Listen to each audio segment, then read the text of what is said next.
A sound victory. Good evening, everyone. I'm Steve Hensley. And I'm Neil Middleton. The polls were right. Senator Mitch McConnell will have another 6 years in the nation's capital. News outlets called the race as soon as the polls closed in western Kentucky. After tens of millions of dollars were spent on campaign ads, McConnell defeated Democrat Allison Lundergan Grimes and Libertarian David Patterson in a hard-fought race. It's still not known, though, if McConnell will become the next Senate Majority Leader. WYMT's Tanner Hesterberg is live at the McConnell camp in Louisville. He begins our election team coverage. Tanner? Steve and Neil, good evening. One final time from the Marriott East in Louisville, where earlier hundreds of supporters watched as the results came in favor of incumbent Mitch McConnell. Obviously, this place a lot more quiet now than it was earlier when all those supporters watched McConnell deliver his victory speech. It's time to turn this country around. Kentucky's senior senator easily defeated Democratic challenger Allison Lundergan Grimes, an opponent McConnell complimented during his victory speech. It took a lot of guts to take on a race like this. Because of the business we're in, it also meant she'd take some heat. I admire her willingness to step into the arena and fight as hard as she did. McConnell capitalized on President Obama's unpopularity in Kentucky and told supporters he will take their message back to Washington. For too long, this administration has tried to tell the American people what's good for them and then blame somebody else when their policies didn't work out. Tonight, Kentucky rejected that approach. An approach McConnell says he will fight to change. It's time to go in a new direction. A direction he hopes leads to being majority leader in the United States Senate. Now, obviously, the mood just down the interstate in Lexington, a lot different than it is here in Louisville at the Grimes campaign in Lexington. National Democrats, of course, had been hoping to pick off this seat and take down Mitch McConnell, the leader of the Republican Party in the U.S. Senate. For Grimes, obviously, this is a tough defeat, but at the same time, her political career is likely far from over. WYMT's Hillary Thornton has been at the Grimes campaign all night and joins us now one final time with an update from the Grimes campaign in Lexington. Hillary. Thanks, Tanner. That crowd. A close call for two eastern Kentucky firefighters. Good evening, I'm Tanner Hesterberg. First on Mountain News at 11, two firefighters in Martin County say they are lucky to be alive tonight after the fire truck they were riding in fell off a bridge and into a creek. Members of the Warfield Volunteer Fire Department responded to a house fire early this morning in the Pilgrim community. That's about 10 miles south of Warfield. That is where the bridge collapsed, sending two firefighters to the hospital and totaling the fire engine. I talked to them about how they managed to stay calm in the scary situation. Rhonda Estep and Gregory Alley were on their way to a house fire Monday in this fire engine when the friends of more than 20 years shared one of the scariest moments of their lives. They were trying to cross this bridge on Blackburn Cemetery Road. And the next thing I know, the cab of the engine is tilting back up into the driver's side in the air. And a little blurry after that, I mostly remember red lights, hillside, and then water rushing into the cab of the engine. The bridge collapsed, sending the fire truck into the creek below. Alley helped Estep escape while he remained trapped with the water rising rapidly. I was thinking about getting my partner out. That's what I was thinking about.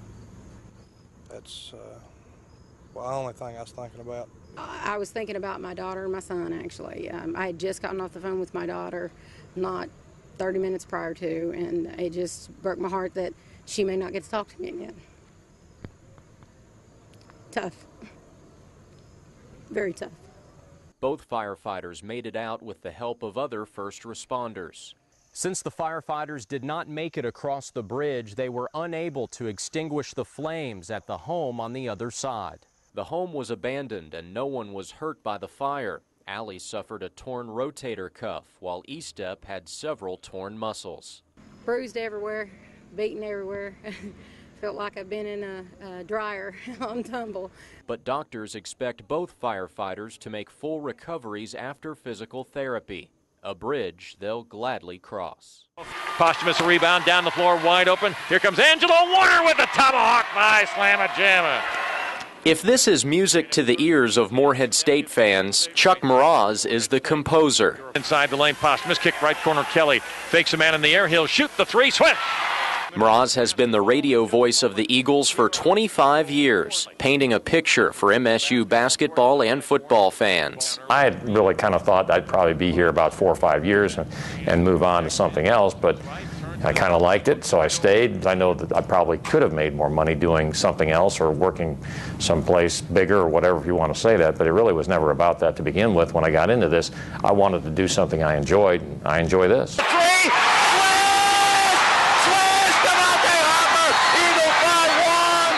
Mraz was behind the microphone when MSU upset Louisville in the 2011 NCAA tournament, a moment he calls the highlight of his career.